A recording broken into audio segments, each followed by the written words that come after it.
गुप्ता जी दिल्ली से। श्री हरिवंश गुरुदेव, आपके चरणों में दंडवत प्रणाम। प्रभु, मैं पंचाक्षरी मंत्र का जाप सांसों के साथ करता हूँ, लेकिन बीच बीच में ये जाप एक रुक जाता है। जैसे कि जब मैं किसी से बात करता हूँ या कोई मुझसे बात करता है या फिर ऑफिस में लिखने पढ़ने के समय। कृपया मेरा मार्गदर्शन करेंगे, कैसे मैं अपने सभी के स्नान के समय भी तो रुकता होगा कि नहीं रुकते?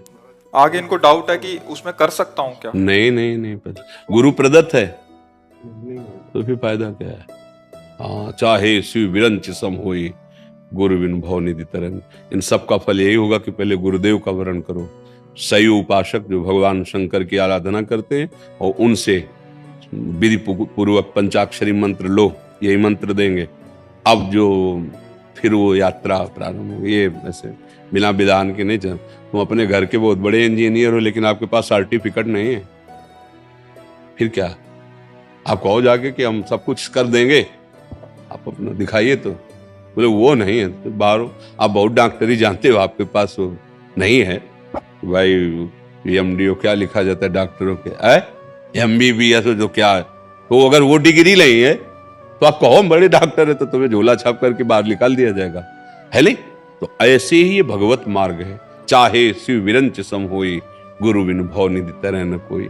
आवश्यकता है जब वो स्वाद लिया हुआ जागृत मंत्र गुरुदेव प्रदान करते हैं, तो जो हम जन्म जन्म में नहीं कर सकते वो दिनों में होने लगता है, क्योंकि जागृत है ना, उन्हें जीवन भर जपा है। और जब प्रदान करते हैं तो उसके साथ अपनापन होता है कि ये मेरा है। बस वो सहयोग हुआ ना। जैसे दलदल में फंसा आदमी अकेले नहीं निकल सकता है, चाहे जितना उपाय कर लो, जितना उपाय करोगे धंसते चले जाओगे। उसमें निकला हुआ पुरुष चाहिए।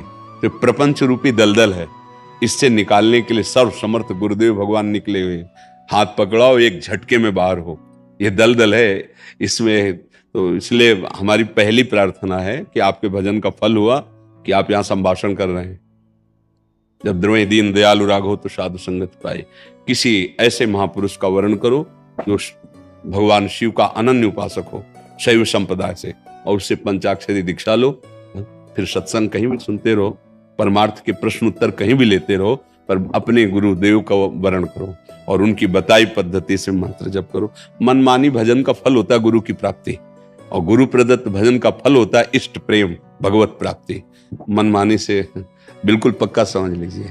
एक बार श्री नामदेव जी महाराज बड़े सिद्ध संत हुए हैं, तो सभा में गोरा कुम्हार नाम के महान भागवत थे जो मिट्टी का कार्य करते थे। तो उनके यहाँ बैठक होती थी, तो बड़े बड़े संत महाराष्ट्र के सब बैठते थे। तो एक थापी होती है जो मटकी बाहर से ऐसे गोल करता है, जो मटकी बनाने वाला है अंदर से हाथ लगा के ऊपर थापे से नहीं चाट से ऐसे मारता है, लकड़ी की होती है। तो वो उठाई शायद मुक्ताबाई, और ऐसे ऐसे जो संत बैठे थे ऐसे ऐसे सर में मारते।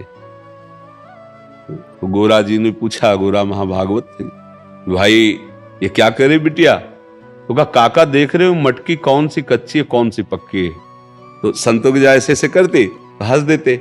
जब नामदेव जी के किया तो कहा ये क्या है, तुम्हें इतना भी ज्ञान नहीं कि ऐसे महाभागवतों को ऐसे ऐसे कर रहे हो? बोले काका ये मटकी कच्ची है। तो सब हंस दिए। नामदेव जी को लगा कि हंस क्यों दी, क्योंकि महाभागवतों का हंसना कोई संसारी पुरुष का हंसना थोड़ी है। तो सीधे विट्ठल भगवान के पास गए, क्योंकि बात करते थे। कहा प्रभु उस महाभागवतों की सभा में ऐसा वो सब कच्ची मटकी कह के फिर हंस दिए, तो क्या मैं कच्ची मटकी हूं? तो उनका हाँ हो तो कच्ची मटकी है। तो उनका प्रभु क्यों क्यों? क्योंकि आपका साक्षात्कार हो जाना ही तो सब। बोले फिर भी आपने गुरुदेव का वर्ण नहीं किया, इसलिए। उनका प्रभु गुरुदेव का मतलब है कि नाम मंत्र देते हो, आपका दर्शन होता है, वो तो हमें है, आप हमसे बात कर। बोले फिर भी कच्ची मटकी हो। जब गुरुदेव का वर्ण कर लोगे तब मैं तुम्हें बता दूंगा कि देखो ये पक्कापन और ये कच्चापन होता है। बोले आप ही बताओ फिर किसको गुरुदेव बनाए?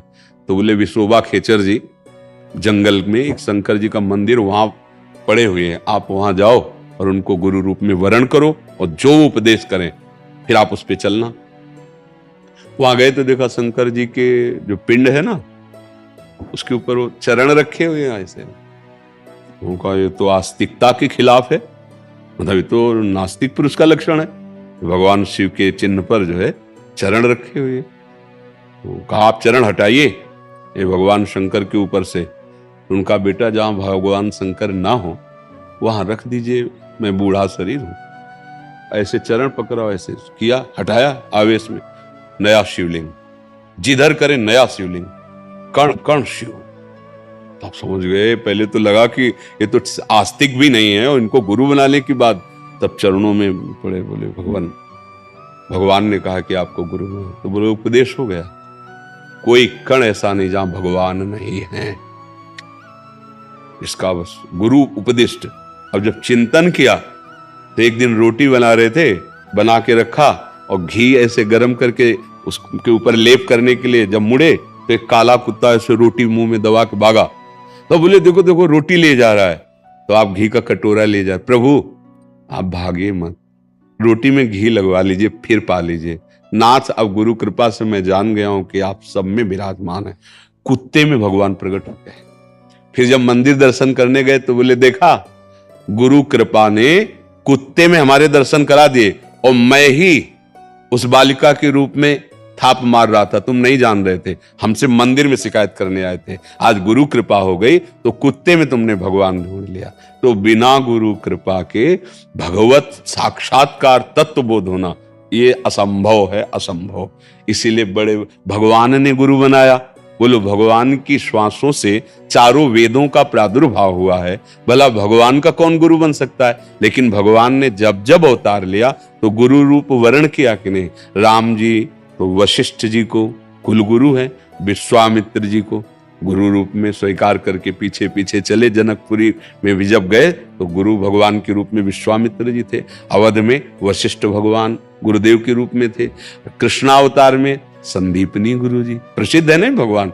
तो बोलो जिसकी श्वासों से वेदों का प्रादुर्भाव हुआ, जाकी श्वास वेद श्रुति चारी, सो हरि पढ़ें ये अचरज भारी। संदीपनी जी ऊपर आसन में बैठे और भगवान नीचे बैठे, क्या महिमा है। भगवान के जैसा कोई ज्ञानी हो सकता है क्या? ज्ञान समुद्र है, अखंड ज्ञान, और वो पढ़ रहे हैं, वो गुरु मान रहे हैं, तो फिर मतलब हमको भी मानना चाहिए। क्योंकि जब परम गुरु भगवान अवतार लेते हैं तो गुरु वर्ण करते हैं, तो फिर हमें कोई प्रार्थना करो भगवान से कि ऐसे महापुरुष का सानिध्य मिले जो हमें शैव मंत्र दे। क्योंकि आपकी रुचि शैव मंत्र में है ना, उसके अनुसार फिर पद्धति से चलोगे तो फिर अनुभव होने लगेगा।